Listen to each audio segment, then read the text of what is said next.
Hello everyone, welcome back to my channel Maths by Amandeep Kaur. This is Amandeep. आज हम continue करेंगे हमारा जो टॉपिक हमने स्टार्ट किया था that is congruence of triangles. पिछले वीडियो में हमने डिस्कस किया था बेसिक कि कॉन्ग्रुएंस क्या होता है, कॉन्ग्रुएंस ऑफ ट्राइंगल्स क्या होता है। अगर आपने वो वीडियो नहीं देखा है तो आप पहले वो वाला वीडियो जाके चेक कर लीजिए। उसके बाद में आगे का वीडियो हम ये पार्ट 2 कंटिन्यू करेंगे इस वीडियो में, जो कि है criteria for congruence of triangles.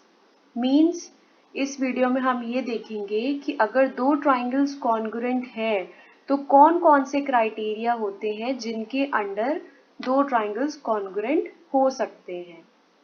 तो ऐसे अगर आप देखोगे तो हमारे पास बेसिकली 3 क्राइटेरियाज होते हैं, जिसमें सबसे पहले आता है SSS क्राइटेरिया।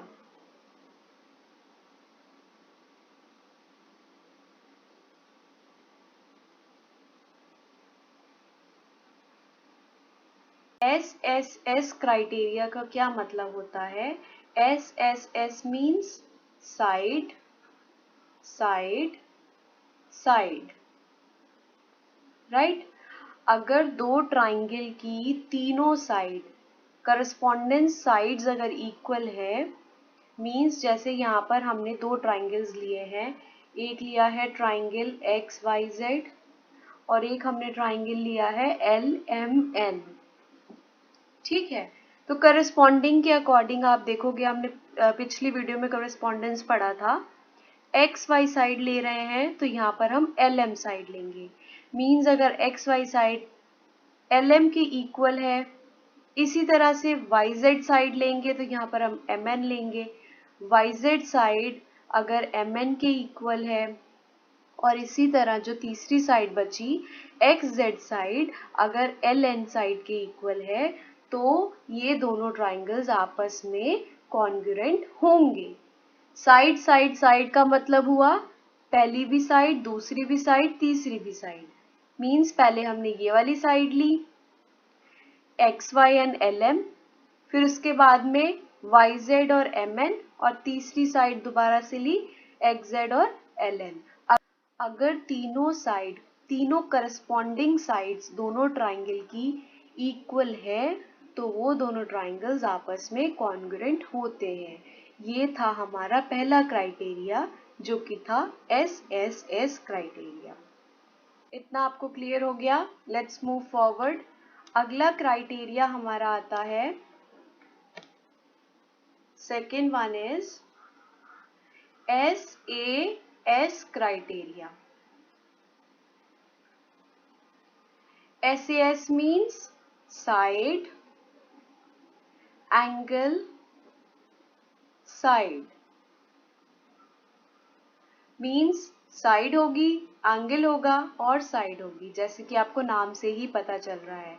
अच्छा, एक बात और, इसको आप अगर आप बोलो हम SSA लिख दें या ASS लिख दें, ऐसा हम नहीं लिख सकते हैं।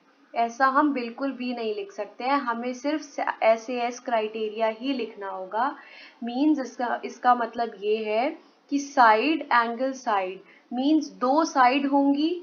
अगर दो साइड हैं तो उनके बीच में इंक्लूडेड एंगल होगा। ऐसे ही हम कोई भी एंगल नहीं ले लेंगे।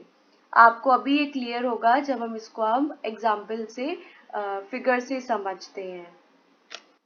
जैसे कि यहाँ पर हमने दो ट्राइंगल्स लिए हैं ABC एंड PQR, राइट। इसमें ये जो साइड है BC साइड है वो इक्वल है QR साइड के, राइट। और जो AB साइड है वो इक्वल है PQ साइड के। दो साइड्स हमें मिल गई, एक ये वाली साइड, एक ये वाली साइड। अब इनके बीच में जो एंगल है, इनके बीच में कौन सा एंगल होगा? ये वाला एंगल होगा। एंगल B होगा इधर और इधर एंगल Q होगा। अगर ये वाला एंगल भी आपस में इक्वल है तो ये दोनों ट्राइंगल्स करस्पॉन्डिंग होंगे, कॉन्ग्रुएंट होंगे। किस क्राइटेरिया के according? SAS means side angle side. जैसे अगर आप बोलो कि हमने एक साइड AB इक्वल बोली है PQ के, BC इक्वल बोली है QR के, अगर ये तीसरा एंगल एंगल A और एंगल P इक्वल हो तब क्या ये कॉन्ग्रुएंट नहीं होंगे? होंगे या नहीं होंगे? ये कॉन्ग्रुएंट नहीं होंगे। हमें जो एंगल लेना होता है वो included between these two sides होना चाहिए, यानी कि जो दो साइड्स आपस में इक्वल हैं उनके बीच में जो एंगल होता है वही हमें लेना होगा, तभी दो ट्राइंगल्स कॉन्ग्रुएंट होंगे SAS क्राइटेरिया के अकॉर्डिंग। आई होप आपको समझ में आया। अब हम हमारे तीसरे क्राइटेरिया पर चलते हैं जो कि है एंगल साइड एंगल ASA। जैसे कि आपको नाम से ही पता चल रहा है, एंगल साइड एंगल। इसमें जो साइड होगी वो इंक्लूडेड साइड होगी between these two angles, means दो तो एंगल्स इक्वल होंगे आपस में और उनके बीच में जो साइड आती है वो भी अगर इक्वल है तो एंगल साइड एंगल क्राइटेरिया हमारा फुलफिल होगा। इसी तरह से जैसे हमने अभी ऊपर डिस्कस किया था कि हम ASA को SAA या फिर AAS ऐसा कुछ नहीं लिख सकते हैं, हमें लिखना होगा तो सिर्फ ASA ही लिखना होगा। चलिए इसको हम फिगर से समझते हैं। अगेन हमने दो ट्राइंगल्स लिए XYZ और LMN।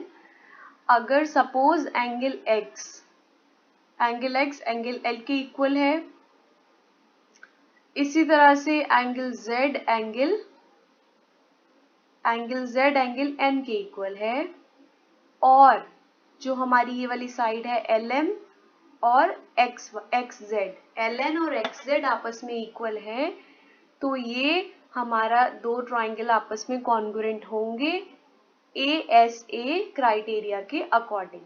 अब आप यहाँ पे देखिए हमने दो एंगल्स लिए, कौन कौन से लिए? एक एंगल X देखा और एक एंगल Z देखा, और इन दोनों एंगल्स के बीच में कौन सी साइड आ रही है? XZ वाली साइड आ रही है। और इसी तरह से एंगल L और एंगल N के बीच में कौन सी साइड आ रही है? LN वाली साइड आ रही है। अगर ये वाली साइड भी आपस में इक्वल होती है तो हम कहेंगे triangle XYZ is congruent to triangle LMN according to ASA criteria।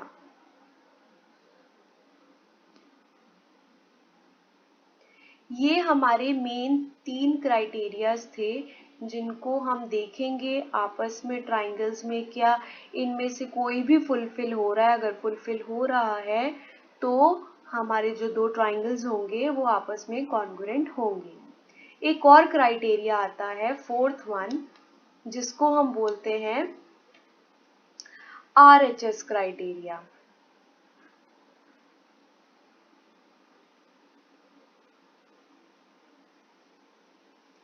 RHS criteria में ये क्राइटेरिया सिर्फ उन ट्राइंगल्स में फुलफिल होगा जो कि राइट एंगल ट्राइंगल होते हैं। राइट एंगल ट्राइंगल तो आप लोगों को पता ही है, जिसमें एक एंगल 90 डिग्रीज का हो। तो इसमें क्या क्या होगा? सबसे पहले एक तो राइट एंगल ट्राइंगल होगा,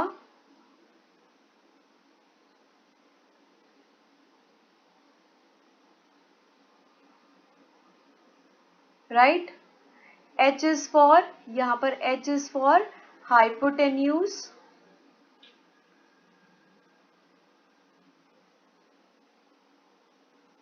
S stands for side। Means अगर दो राइट एंगल ट्राइंगल कॉन्ग्रुएंट हमें RHS के अकॉर्डिंग दिखाने हैं तो उनमें एक तो पहली बात राइट एंगल ऑब्वियसली होगा ही होगा, एक हाइपोटेन्यूज इक्वल होगी और एक कोई भी उनकी साइड आपस में इक्वल होगी। चलिए इसको हम अच्छे से समझते हैं फिगर के अकॉर्डिंग। जैसा कि आप अपनी स्क्रीन पर देख रहे हो, यहाँ पर दो ट्राइंगल्स हैं, let's say ABC and PQR, right. तो आप देखोगे पहली बात तो ये दोनों राइट एंगल है, तो एंगल B और एंगल Q आपस में 90 डिग्रीज होंगे। तो ये तो हमारा पहला वाला जो R था वो फुलफिल हो गया, राइट एंगल है दोनों में, ठीक है। अगर AC और PR भी आपस में इक्वल हो, मीन्स इनकी हाइपोटेन्यूज इक्वल है, और एक साइड, कोई भी साइड हो सकती है, वो या तो AB और PQ हो सकती है या BC और RQ हो सकती है। लेट्स सपोज ये वाली साइड आपस में इक्वल है, कोई भी अगर एक साइड आपस में इक्वल है, एक राइट एंगल हो गया और एक हाइपोटेन्यूज आपस में इक्वल हो गई, तब हम बोलेंगे according to RHS criteria these two triangles are congruent to each other. तो इसको हम कैसे लिखेंगे, triangle ABC is congruent to triangle PQR।